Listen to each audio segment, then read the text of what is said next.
धनबाद से होकर गुजरने वाली कोलकाता नई दिल्ली नेशनल हाईवे अब खतरों से भरा हुआ है। जी हाँ, इस नेशनल हाईवे के रोड के ठीक किनारे पर अनियमित और बहुत ही बेढंगे ढंग से कई ट्रक हाईवा को यहाँ पर लगाया जाता है, जिसके वजह से आए दिन यहाँ पर दुर्घटना होती रहती है। जिस प्रकार से यहाँ पर गाड़ियाँ खड़ी रहती है, कई बार यहाँ पर जितने छोटे वाहन हैं उन लोगों के द्वारा इनमें टक्कर मारी जाती है और फिर वो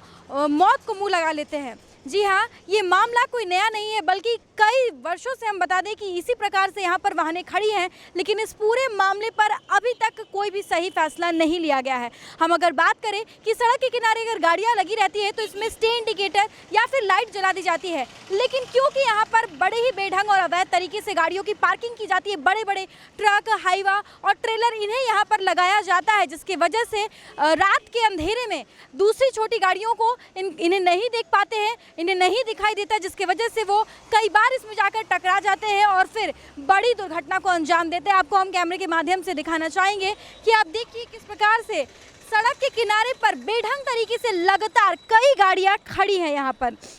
आपको हम बता दें कि यहाँ पर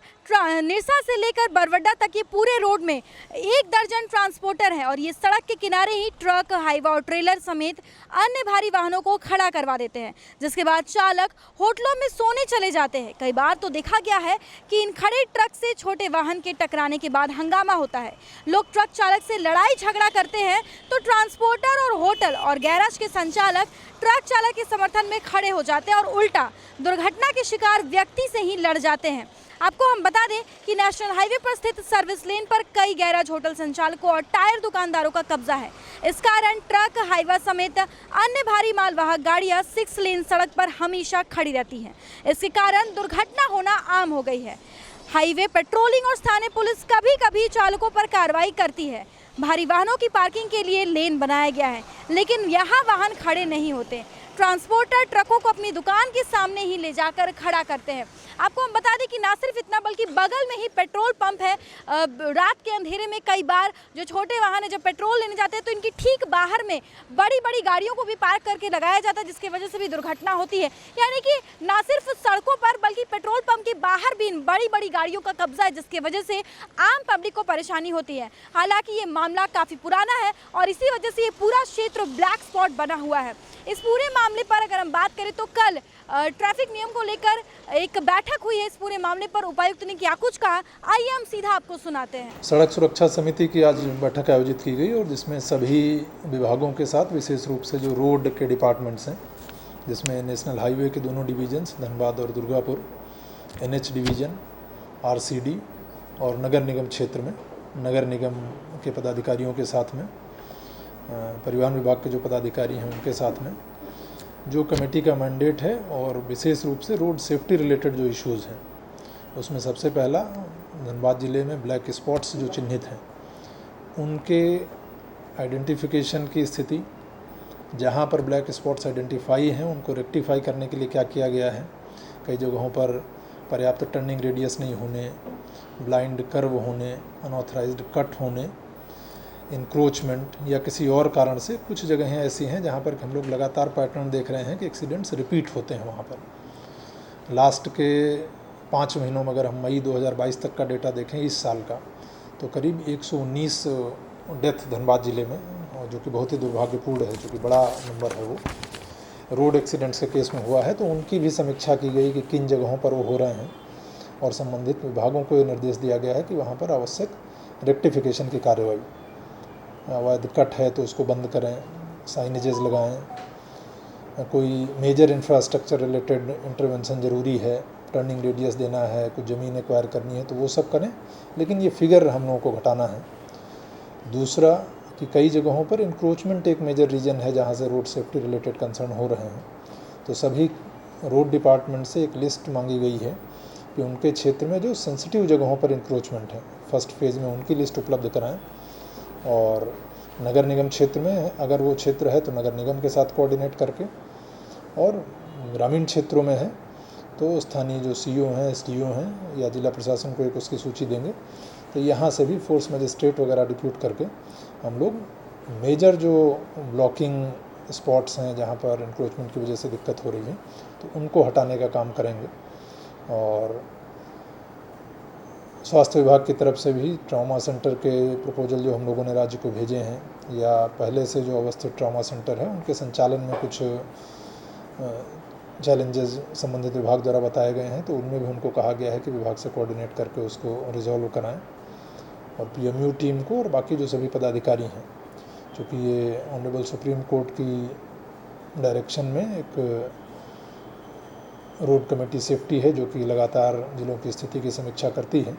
तो टॉप प्रायोरिटी पर रोड सेफ्टी कंसर्न और रोड सेफ्टी रिलेटेड जो इश्यूज़ हैं उसको देखते हुए सभी विभागों को कार्रवाई का निर्देश दिया गया है। धनबाद ज़िले में 213 कुल ऐसे एक्सीडेंट प्रोन एरियाज़ हैं जहाँ पर कि हम लोग रिपीट पैटर्न देख रहे हैं एक्सीडेंट्स का। और ब्लैक स्पॉट एक टेक्निकल टर्म है, उसमें एक डेफिनेशन है कि किसी पर्टिकुलर टाइम फ्रेम में इतने मेजर एक्सीडेंट में डेथ होने चाहिए, या मतलब एक क्राइटेरिया है कि मिनिमम इतने डेथ हों आपके, इतने मेजर इंजरीज हों। तो उसके तहत हमारे यहाँ करीब 23 या 27, चूँकि कुछ उसमें से ऐसे हैं जिनमें कि रेक्टिफिकेशन के बाद अब वो ब्लैक स्पॉट की कैटेगरी में नहीं रहे। तो जैसा कि आपने देखा कि किस प्रकार से जो हाईवे है उसकी सड़क पर और सड़क के किनारे ड्राइवरों के द्वारा यहाँ पर पार्किंग की जाती है, जिससे कि आए दिन दुर्घटना होती रहती है। ऐसे में प्रशासन ने जो बैठक की ट्रैफिक समिति को लेकर इसमें ये फैसला लिया गया है कि धनबाद में कुल 213 ऐसे ब्लैक स्पॉट है जहाँ पर इस तरह की घटना हो रही है, लेकिन हाईवे का जो ये रेंज है, ये जो क्षेत्र है, यहाँ पर सबसे ज़्यादा संख्या में एक्सीडेंट होते हैं। ऐसे में उन्होंने ये आश्वासन दिया है कि इस पूरे मामले पर एक्शन लिया जाएगा और जहाँ भी इस तरह से इंक्रोचमेंट है, अवैध तरीके से पार्किंग हो रही, इस पूरे मामले पर संज्ञान लिया जाएगा और जल्द से जल्द यहाँ से इन लोगों को हटाया जाएगा, लोगों को निजात मिलेगा इस समस्या से। इन लोगों को ये कहा जाएगा कि आप अपने यार्ड में ही पार्किंग करें। हमने कुछ एक दो लोगों से बातचीत की तो इन्होंने साफ तौर पर यही कहा कि ड्राइवर की इसमें गलती है, क्योंकि आखिर जिला प्रशासन कहाँ देखेगा। सबसे पहले गाड़ी वाली की लापरवाही है, ऐसे लाइन से नहीं लगाना चाहिए। उसका एक यार्ड है, यार्ड में लगाइए, मेन रोड पर लगा दिए, दोनों बगल से गाड़ी आ जा रहा है, इसमें एक्सीडेंट होने का पूर्ण संभावना है। किसकी लापरवाही आप मानेंगे, मतलब इसको कैसे लापरवाही? और तो किसी की लापरवाही नहीं है, और आदर आदमी तो बोलता नहीं है कि जहाँ तहाँ लगाओ, ओनली फॉर ड्राइवर की ही लापरवाही है। कि जिला प्रशासन को इसमें क्या एक्शन लेना चाहिए कि इस तरह से घटना? प्रशासन क्या कर सकता है, कितना जगह जिला प्रशासन देखेगा, इतनी बड़ी जगह में कहाँ देखेगा। एक बार बता दिया कि आदमी को सोचना चाहिए, अगल बगल में यार्ड है उधर लगाओ, मैं रोड में लगा दिया है, जिला प्रशासन कहाँ देखेगा। ऐसे में ज़रूरत है कि लोग भी खुद से इन चीज़ों को लेकर जागरूक हो जाएं, क्योंकि इस तरह से